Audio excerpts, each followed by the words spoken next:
Now, for the show that brings combat sports stories to life from the great state of Ohio, this is Forged in Ohio. Hello everyone and welcome to episode 51 of Forged in Ohio. My name is Jake Murren and I'm the host of the podcast.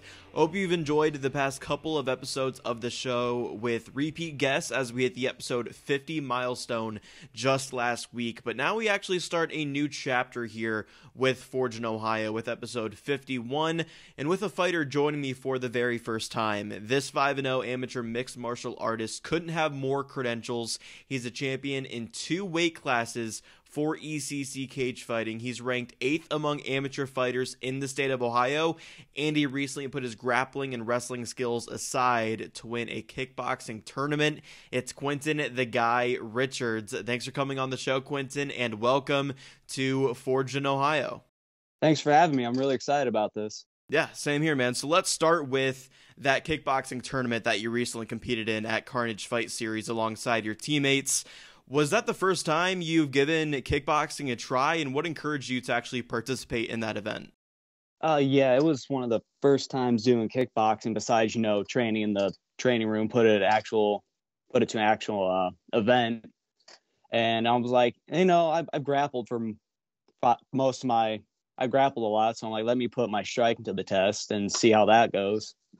The tournament style was different, fighting twice in one night. That was fun. That was really fun. You felt it like the next few days, but it was fun. So when you have to fight twice in one night, is there, do you have to worry about adrenaline and not having too much of an adrenaline dump in the first fight? That way you can kind of conserve some of that for the second fight later on. Yeah, kind of. You had to conserve, but the first fight I was so tense. I just threw with all power and it looked sloppy, very sloppy. I'm like, damn, I don't someone erase video of that. I don't want to see that. But no, I always got the first fight or first few rounds are always the worst for me. Especially it's just striking, it's always bad. I'm like, damn. All right, so I got to go do some stuff to warm up real quick. And that was pretty much the first fight was a warm up fight. How different, too, was it preparing to compete in kickboxing than being in camp for an MMA fight? Did you change things up in the gym? Not really, no. We just kept it same. We just had boxing gloves on the whole time instead of, the MMA sparring gloves when we did some sparring practices or hit mitts or anything like that. And since you aren't too experienced in kickboxing, were you surprised by how much success you had in the tournament? I mean, you went on to win both those fights and win that Carnage Fight Series amateur title. Yeah, no, I was really surprised. I was like, damn, all right, that's cool. That got some confidence going a little bit. I've been training ever since I started training with Demolition Fight Team, my striking and wrestling has gotten up tremendously, a lot. So I've been training at my gym, Black Market Jiu-Jitsu, and I started training at Demolition about a year and a half ago with Dylan, Todd, Box, and all them guys down there. Yeah, I was going to ask you about where you train. I know Black Market BJJ and Demolition Fight Team, those guys have had to have an influence on you so far. I know you come from that grappling background, but with your striking, it's evolved clearly with the kickboxing tournament win. Yeah, no, it evolved tremendously. My coach, he's done some kickboxing, so he's helped me with that, but I've been training a lot more. My coach is like, okay, we're going to do some striking to takedowns. And we're going to go for the submission. And then going down there, we're just going to work on straight striking for a week. And I'm like, all right, cool. Sounds great. Yeah, and you mentioned Dylan Budka. How cool was it to see him compete recently on Dana White's Contender Series and earn that UFC contract? Oh, my God. So I'm watching it. I'm like, yeah. And I'm like, oh, God. Oh, God. This fight, Dylan was doing it the most he could to this dude. And this guy was just pinning him. And Dylan's trying to stay active. And I'm sitting over here like, shit. I had the same reaction watching it live as well. Did you think that he would get the contract afterward? Of course, Dana said it was the worst fight in Contender Series history, but still ended up giving him the contract. I knew it was going to be it was a 50-50 chance. Yeah. I was like, man, Dylan was active, but damn, that, he said, one of the worst fights, but Dylan did the best he could to make it not that bad. He was trying to do the best he could to make it, try to go for the finish and everything else. Yeah, for sure. I know he has roots in Baltimore, but what was that homecoming, if you will, when he first got back to Demolition Fight Team? Oh, so I went there Wednesday like a week after because he was still in Vegas, and I came back and he just ran up and just gave him the biggest hug, and he was like, "We did it." I'm like, "Yeah, we did, buddy. We fucking got it." Yeah, and does that inspire guys like you, Marcelino, and Trey, who I both had on the podcast before, to reach that level as amateur fighters, seeing him and what he's done on his journey? Oh yeah, definitely. Like watching Dylan's like career is just like, man, I feel like I'm lazy as shit. Like, so I've been trying to I've been more active since I've been training at Demolition Fight Team because I'm more active like training. I've always been, but like MMA training, and I was doing a lot of jiu-jitsu in the beginning. So I was trying to like find time between jiu-jitsu tournaments I was doing and then fight, which was hard to do. That's why I had a 8-month layoff between September and July of 2021 to 2022, like 8 months between those. Because I was doing jiu-jitsu tournaments, healing up from random injuries and all that other stuff. Yeah, I want to kind of go back to the kickboxing tournament just a little bit. That kickboxing title that you won, it's pretty slick. It looks pretty nice, no? Oh, it's very smooth. It has like a nice felt on the inside of it. The only downside is there's a nice little point at the top, and I went to go bend over, take the shin pads off, and it was stabbing me in my gut. And I'm like, I might have to do something with that. Might like shave it off or something, but I don't think I'll do it. I'll just keep it hung up, and that's gonna be like around the shoulder one, not like waistband wearing. Yeah, so you mentioned waistband wearing, which leads me to my next question. I have to ask you about this tattoo that you've been posting on social media since the tournament win. Is that really your tattoo? Is that on your stomach? Yeah, it's on my stomach right now, yes. So for people listening who might not know what we're talking about, they can go to your social media and they can find it there. But explain to the viewers, explain to the listeners what this tattoo is, what it looks like, and why you actually got it. So it is a raccoon holding 2 pistols, freaking the hell out. And it says, "Don't put me in a situation." And me and my 3 other my buddies, we decided to get matching tattoos. And they're all different raccoons doing different things. Like my one buddy has a raccoon with a pasta strainer on his head holding a spatula. And I can't remember what it says. The other one has a raccoon with night vision goggles and a shotgun. And the other one is like a Vietnam era raccoon with a cigarette in his mouth. I love it, man.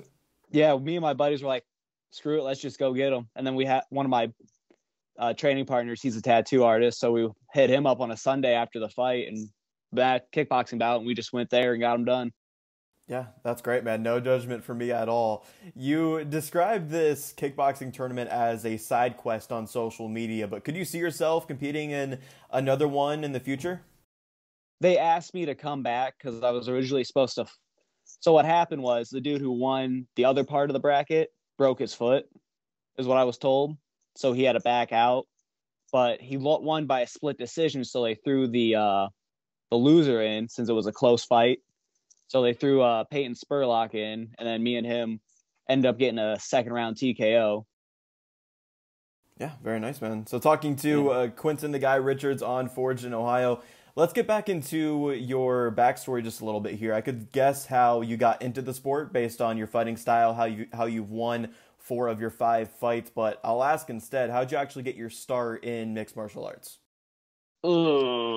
So like the beginning, like before like actual training, or like when I started training? Before. Like what made me want before? Let's do okay, before. So me and my buddies were, Northwest Ohio, there ain't much to do. You got cornfields and you can go walk around Walmart at like 3 a.m. But me and my buddies would all get together and pretty much have a fight club in my garage. We threw a futon down and we had like tournament style brackets. So like, hey, no punching in the face, all submissions are legal, and we're just gonna go until someone quits. So we would punch people, like we would do body shot punches, arm punches, everything. And I was getting really good at beating my friends up, and then had a high school buddy of mine who'd sent a picture on Snapchat. It was like, yeah, training. I'm like, are you wrestling? Because he wrestled in high school. I'm like, is that wrestling or jiu-jitsu? He's like, dude, it's jiu-jitsu in Defiance. And I'm like, all right, give me the address. And then I went up there, met my coach at Black Market Jiu-Jitsu, and then started training Brazilian Jiu-Jitsu for 2.5 years, and then took my first fight in May 2021. Yeah, May 14th, 2021. Or is there any video of these fights that you held back in the day in those garages? No, so phones were like hidden away because we didn't want our Okay. parents to get pissed at us. So like, because we'd be like, what happened? Why you bruised? Oh, we played football out back. Don't worry, it's not like nothing serious. And then kid with a bloody nose goes home, or like black eye. They're like, what happened? Football. Oh, okay, that's fine. If they knew we were just slugging away at each other in a garage somewhere, they'd probably be like, maybe not. That's as bad as it got, just a black eye or bloody nose? I think that's about it. Like, he had some people with some sore joints, like shoulders and all that other stuff. I was leg locking before I even knew what leg locks were. So I was just like, oh, I saw this on the old ESPN MMA video game before like the UFC. It was like where you could like fight in Pride and all that stuff. And where it would like you go for a submission, you could see the red outline and then the joint break. So I was like, oh, cool, straight ankle lock. Or, hey, look, knee bar. And when you signed up for that first BJJ gym, were you immediately hooked and you knew that's kind of what you wanted to do? Yeah, so my first day I went to an open mat my first day on a Saturday. And then my training went with everybody. Like, I think I did 4 to 5 rounds my first day because I was heavy. Like, I came in around 200 pounds. I was like 205 when I first started doing this stuff. So my coach is like, yeah. My coach is a small dude. He's like 145 at the time, like 5'8", 5'9". And he's just manhandling me. I'm like, cool, I did well against this guy. And then I got it to the coach. And then my training partner now, Rex Hoffel, he triangle choked me in a span of 30 seconds 3 times. And this was like the 6th match I've had.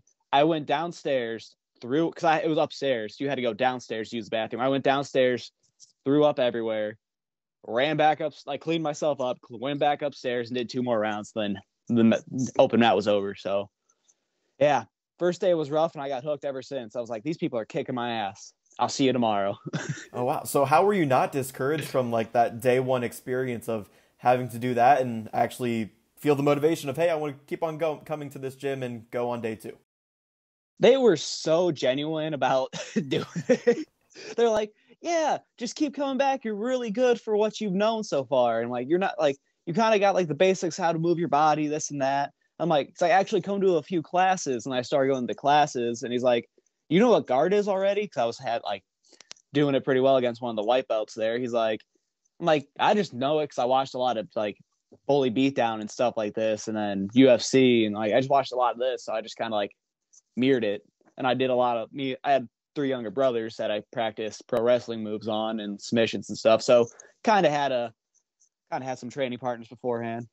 Yeah, watching wrestling and MMA growing up, was there a fighter or wrestler that you looked up to? Jason Mayhem Miller for the fighter was my favorite fighter growing up. And then wrestler, favorite pro wrestler was Sting growing up. So good options, man. Do you still watch nowadays too? Oh, once in a while. I still watch fighting, but wrestling, I'll get clips here and there. If I see like an exciting one I want to watch, I'll watch the match and then do something else or highlights of it. Yeah, Sting is still doing his thing, man. Still doing his thing in AEW right now. I know, he's like almost, 60, 50? Yeah. Yeah, still doing it. Kudos to him. Yeah, absolutely. So with all the BJJ tournaments that you've competed in since that day one of going into that gym, you've won a ton of them. Do they sort of blend together now? Because I know you've been involved in so many of them.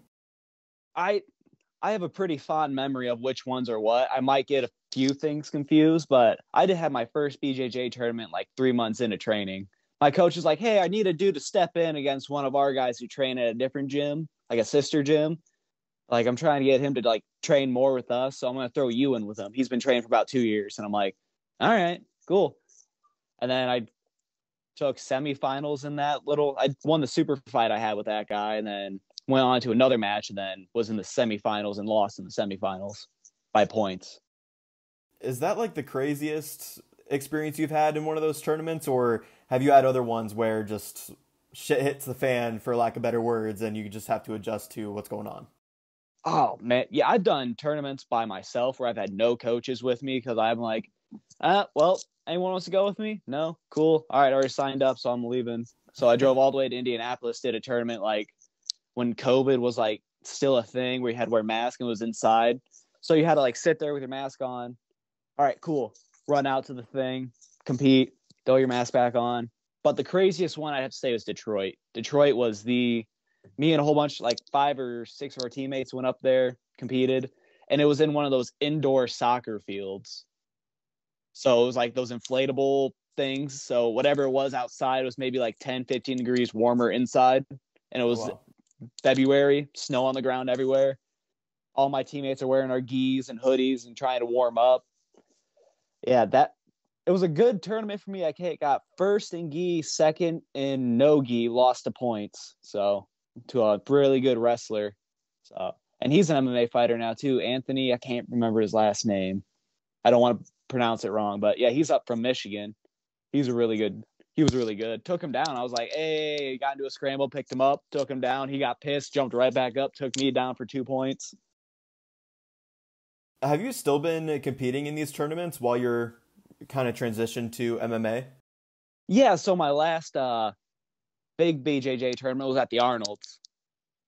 And I double golded there, and I took 5th in the absolute. Wow. So how many medals do you actually have from competing in these tournaments? So if I had a picture, it's a lot. Because I also did tournaments that gave you trophies. So I have like 4 little trophies, and I have a 5-foot trophy chilling in my apartment right now from winning like the whole thing. Yeah, that's insane. So you mentioned competing in Ghee and Noge jiu-jitsu. Do you prefer one over the other? Not really, no. Like, I do a lot of Noge stuff in the Ghee. It's like, so I won't like, I'll use the grips just to use the grips. But I like Noge so much, I'm just like, I can get away with not grabbing his stuff. But I think I have more finishes in the Ghee than Noge. Now, were you always interested in taking those skills and using them in an MMA career? Yeah, so when I first met my coach, I'm like, hey, I want to do MMA. He's like, all right, we'll evaluate where you're at in like 6 months and see. And I'm like, hey, can we start doing some striking? He's like, yeah, we'll do some striking. Did striking like maybe once, twice a week. And then he held off till I got my blue belt.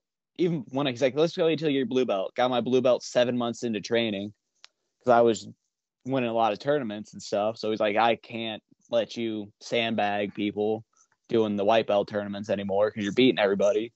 So he handed me a blue belt. And I was like, yeah, when are we going to fight now? He's like, we'll wait off a little bit longer. So like I said, 2.5 years of training, I actually finally got my first fight. Were the coaches surprised by just how fast you were developing your game in jiu-jitsu? Yeah, they're like my head black belt coach, Noah Carbach, he was like, I'm pretty sure he was Brazilian in the past life or something because he took on to this quick. Now, I'm sure like the kickboxing tournament that we talked about helped, and we even talked about it when we talked about training at Demolition Fight Team, but how far has your striking game developed since you first started MMA? Oh, 100% way better. God, it was awful. I'd be throwing like random like those haymakers, like that right hook haymaker kind of style, or like my jab would just be and then go back down to my hip, locomotive. Not good at all. Just trying to like throw power. My kicks were absolutely dog dookie. So being able to put everything together and have like all my coaches from Black Market, BJJ, and Demolition like, hey, do this, do that, and make it all flow into one has helped out tremendously. Like the 5-year difference is night and day. Do you think you're more well-rounded now, or do you think you still have some more work to be done until you can say that your striking at least is good enough to get by with what you have on the ground? I still need to work on a lot of striking. I got to work on a lot of things. It's just a constant state of you got to evolve or you just get left behind, you know?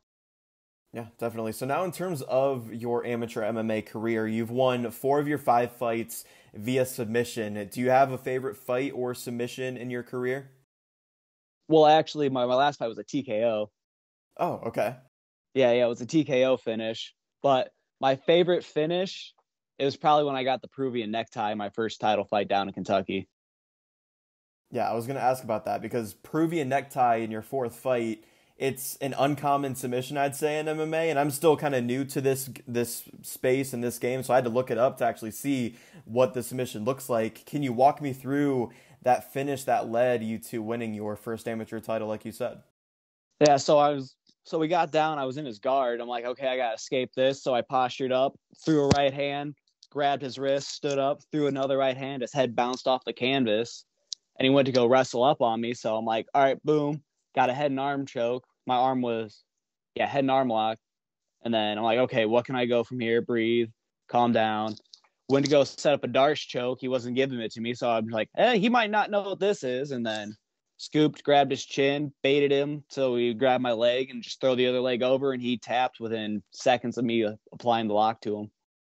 Does something like that really show just how skilled you are on the ground, getting a Provia necktie in your amateur career? Kind of, yeah. It's just like you don't see that often, so definitely a level above the competition, especially when it comes to your ground game.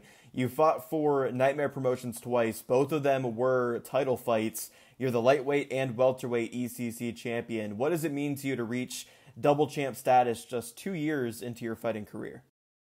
It's pretty cool, honestly. I was gonna take the first welterweight fight back in November, but something happened to him where he got hurt, because I was a replacement. I was taking the fight on a 4-week notice because one of my teammates broke his nose. And I'm walking in there like, da-da-da-da-da. Coach is like, what are you at? I'm like, 170, like 171 right now, because I was coming off of an injury, so I just had to get some weight down. He's like, cool, you want to fight in 4 weeks? And I'm like, yeah, let's do it. And then waited, and like, oh, your guy backed out. He got hurt. I'm like, damn it.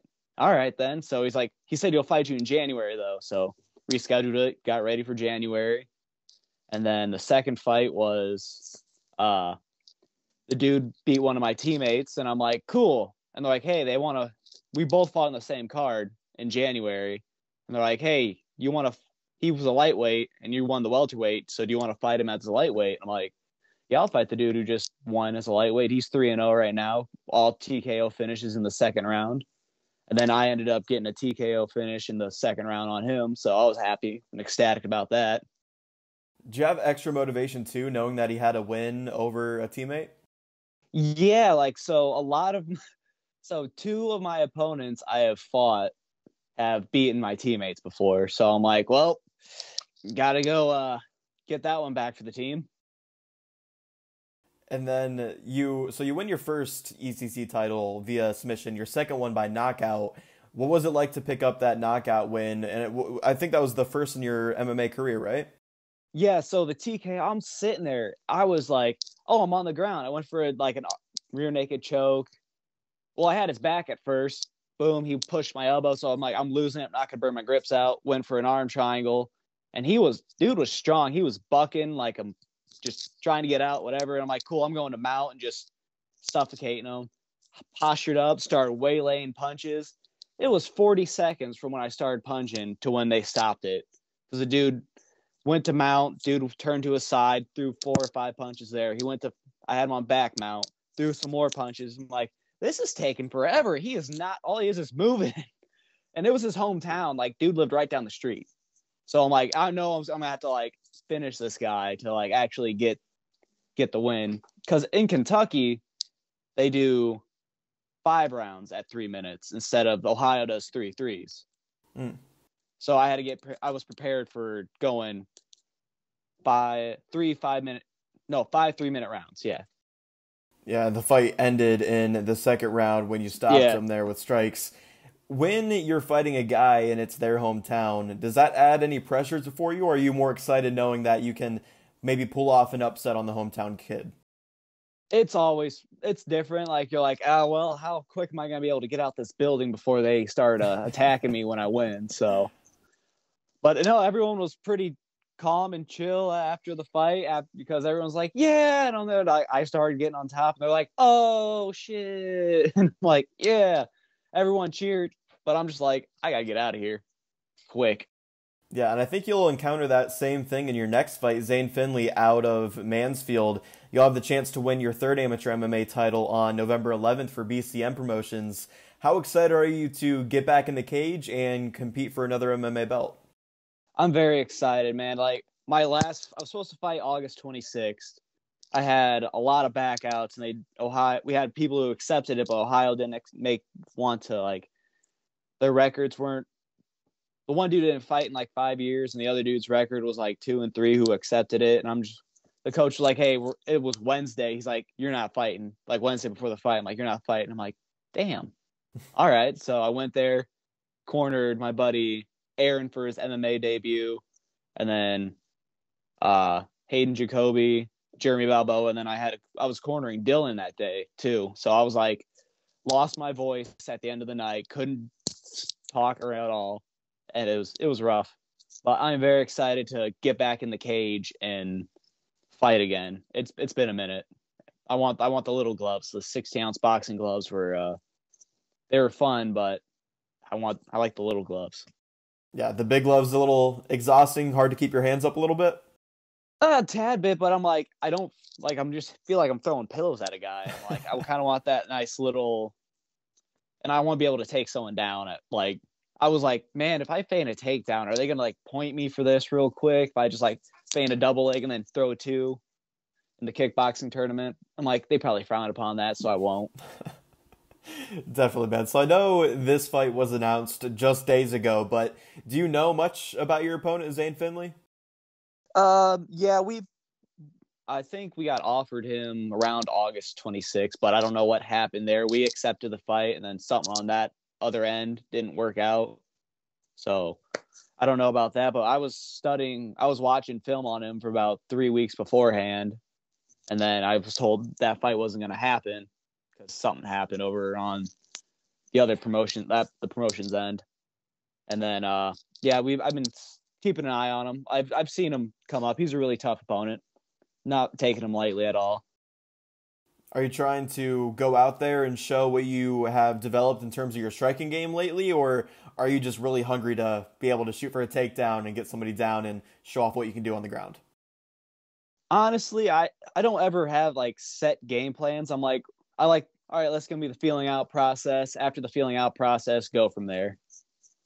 Makes sense. It's never like I'm gonna stand there and we're gonna trade punches until one of us drops. And I'm like, no, because that's like I'm like, if I do that, I'm like my coach is gonna yell at me. He's gonna like, quit it, stop. And I give my coach a heart attack every fight. He's like, the kickbox tournament. He's like, it took me an hour for my heart to stop hurting. Like my chest was that bad. So, and that game plan has worked out for you so far with a 5-0 record in MMA. Does that, when you don't have like a strict game plan like that heading into a fight, does it almost help you just relax and go in there and flow with everything that you have to offer to your opponent? Yeah, because I've tried doing game plans in jiu-jitsu tournaments, and that's what really made me go away from them. Because I'm like, yeah, I'm going to go out there, wrestle a bit, and then take him down, work my hand fight, and then the dude pulls guard, and I'm like, what do I do? Because my game plan was to do this, to do this, to do this. So if I just go out there with a blank canvas and just do what I got to do, it's going to be like art, kind of, just flow with everything. Yeah, that's a great way of putting it. So if you win that fight next month, November 11th, you will have 3 amateur titles, 1 kickboxing title. Do you have a place at the house for those belts along with the trophies and medals and everything that you've won in the BJJ tournaments? There will be a spot right now. My 2 belt, one's sitting on a toaster oven right now. That's not even plugged in. It needs cleaned. And the 2 are sitting in a laundry basket, still trying to organize everything. Do you put much stock into those amateur titles? I've talked to fighters and they think of them as big milestones, or they just don't really care about them. Where are you on that? It was cool. I did it, but if I'm sitting there living in that moment, I'm not going to be ready for the next one. So I'm like, yeah, I got these. All right, cool. It's like a day or two. I'll show them off to like everyone. Cause I work at a bar, and everyone's like, oh, let's see them. I bring them in, show everybody. Cause there's a lot of older guys there that like see me fight. They're like, it makes me feel like when I was your age doing all this stupid stuff. And I'm like, yeah. But after that, I'm just like, they're just piece of leather and a metal. That's all they are. And then so just set them off to the side. They're accomplishments, cool milestones, but you got to be ready for the next one. Could this fight on November 11th be your last amateur fight before you turn pro in MMA? Possibly. We've been talking, me and the coach has been talking about it. So we'll see how it goes. And hopefully it will be maybe my last amateur MMA fight. So we'll see. Yeah, and even if it isn't, it sounds like you might have a hard time potentially finding a opponent down the line with what you've been able to do so far in the cage, what you're great at. Sounds like you might have some issues with that.